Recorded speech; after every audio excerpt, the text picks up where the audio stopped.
Hey gang, AV here. Welcome to my review of the G.I. Joe Retro Collection Baroness. Here she is in the packaging. As you can see, she is a blister carded figure with the figure and the vast majority of her accessories all visible within the bubble.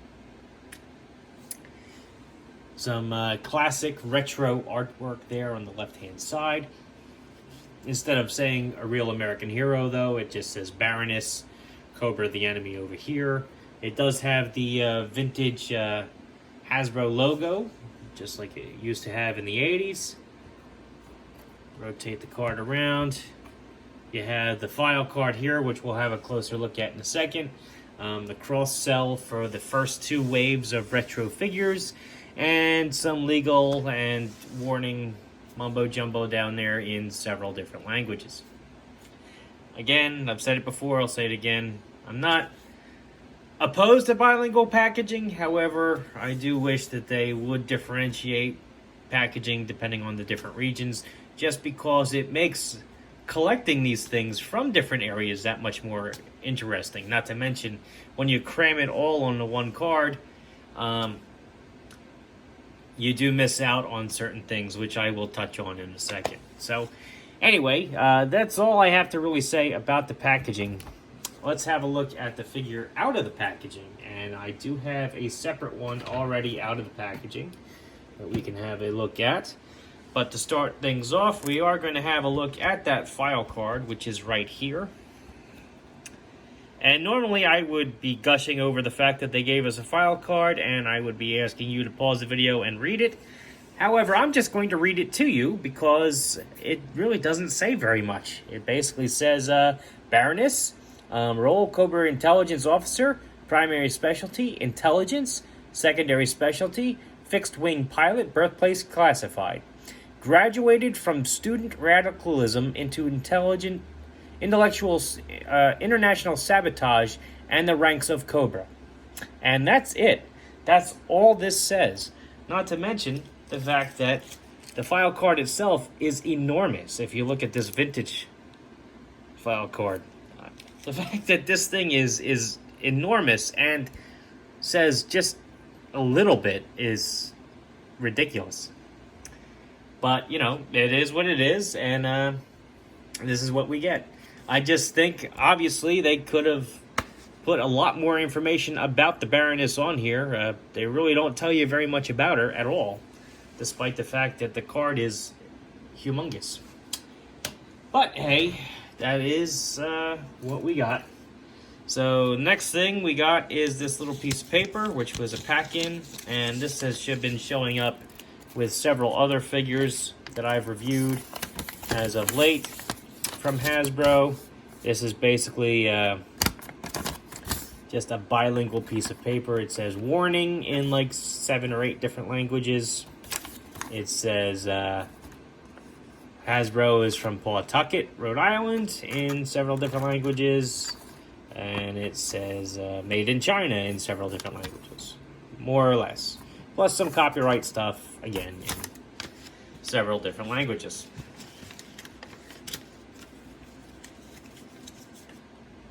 You know, whatever. So, here is the figure stand. It does say Baroness there on the front. It has 2 foot pegs. It has a raised Cobra sigil there. And it has copyright 2007 on the bottom for Hasbro. So, very cool. Always glad when they include these. She has this briefcase, which does open.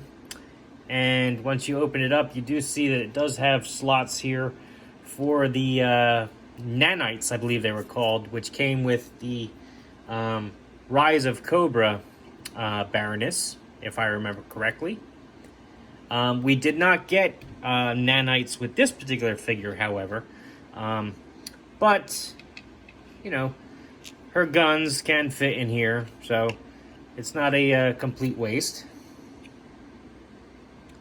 Let's get them out of here so I can review them now. She has 2 pistols, as I just showed off. Here's this one.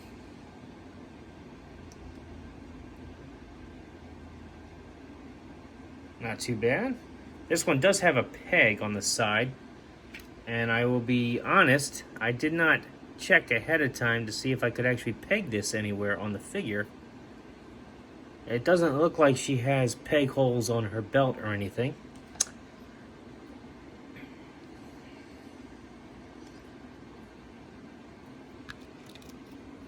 Here's the other one. This has a peg on the opposite side of the pistol.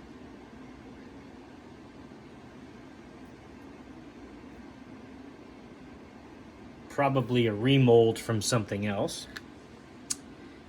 She comes with this little machine gun here. Submachine gun. Which is pretty cool. She has this rifle.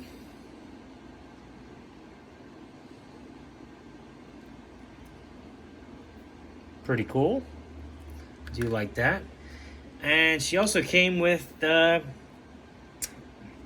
rappelling device. It has a grappling hook and a string, which you can unravel. When it comes in the packaging, it's actually tied up pretty neatly, but it takes a little bit of patience to get it unraveled. Anyhow, I measured it. It measures about 22 inches long. So if you include the stand and the grappling hook itself, it's easily 2 feet. Could span a distance of 2 feet. And this platform here does have foot pegs, so you can get her feet to stick on there. And she can rappel herself using the platform. Obviously, you're going to have to wrap the thing around her hand or whatever to give her stability, but there you have it. Get her off of there. And we'll have a look at the figure itself. Figure is very nice. Looks excellent.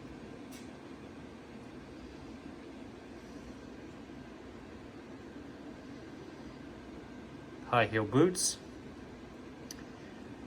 Raised Cobra sigil on her chest with some paint apps on it, obviously. Gray belt, gray gloves. Her hair is a malleable plastic, but it is kind of rigid. So when you do turn the head, you're going to want to be careful it doesn't scrape the paint on the Cobra symbol on her chest. It will do a full 360, but again, you're going to want to be a little careful not to pop the head off. Does not really look up and down or tilt left and right very much at all. It's mostly just there for the swivel because of the hair. Arms will do a full 360. They will go up about that high, which is great. There's nothing at the bicep. Her elbows will bend 90 degrees and rotate 360. Her wrists rotate at the top of the glove, and there is no wrist articulation. And I will warn you ahead of time, her arms are so thin that sometimes you get a little confused where the hinge is, so you do want to pay a little bit closer attention before you bend her arms, so you don't try to bend it in the wrong direction. She has a ab crunch, which is actually very good, right at the bottom of her rib cage there. Does a full 360 there as well as getting a good crunch and backwards bend. Nothing at the waist. Her hips, legs can kick up about that high. Back, not too much. She can do the splits about like that. Double jointed knees, so you can kick her heel back that far. Ankles, do a full 360. She can point her toes down like that and point her toes up like that. Excellent articulation on her. Let's get her standing up.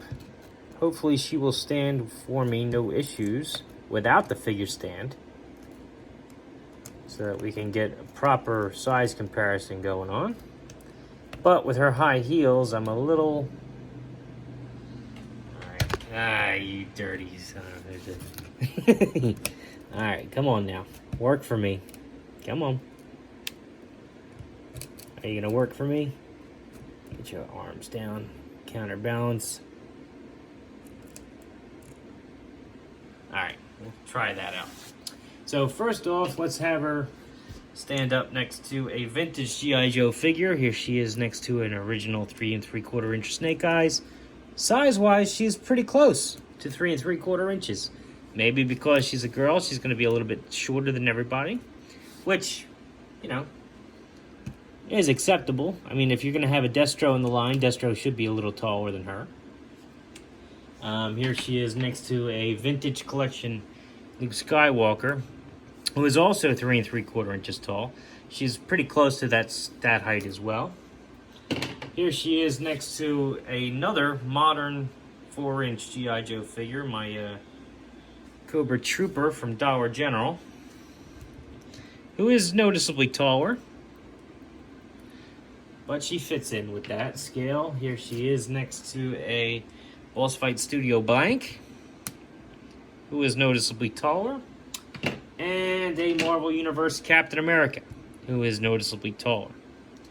Oh no, I think she fits in with both scales, frankly. I think she looks great. I like her accessories. The only problems I have, really, with the figure are the packaging. I also forgot to mention, too, that the packaging itself is very thin. So getting a card that's in very good condition is going to be a little bit tougher to get. Because they're not going to really stand up to a beating. So you have to be careful, because the cards are very thin. But otherwise, the retro packaging is nice. I wish the file cards had more information. The bilingual aspect of the cards, I think, is a missed opportunity, quite frankly. I think if you were to actually, I understand it's a cost-cutting measure, but if you're going to ship it overseas, make it a little something special. You know, use different colors, use, you know, the whole 9 yards, like you used to do back in the 80s. Anyhow, I like the figure, and if you're lucky enough to track one down, I do highly suggest that you pick her up. She's a great representation of the Baroness, in my opinion. I like her accessories, and she's a good buy. So if you like this video, check out my channel. If you like what you see there, then please subscribe, and as always, thanks for watching.